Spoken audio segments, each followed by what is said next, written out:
அனைவருக்கும் எனது மனமார்ந்த வணக்கத்தினை தெரிவித்துக் கொள்கிறேன். கடையில் அல்லல்கள் வளர்ந்த தமிழ்நாட்டின் வழிவல்லராய்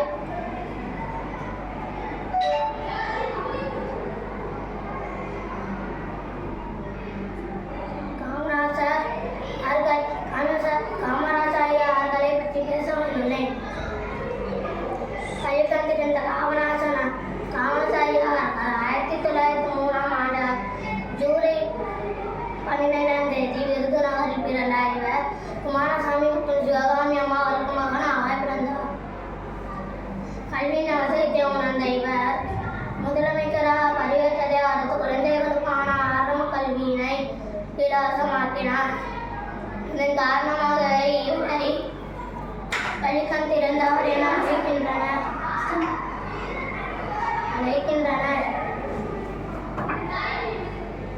ஏழை குடும்பங்களின் வாழ்வில் ஒளிக்காய் விடியற்காய் வீடு சைத்திருந்தவரை காமராஜர் அவர்களை இவர் தனது 72வது வயதில் 1975ஆம் ஆண்டு அக்டோபர் 2ஆம் தேதி காலமானார்.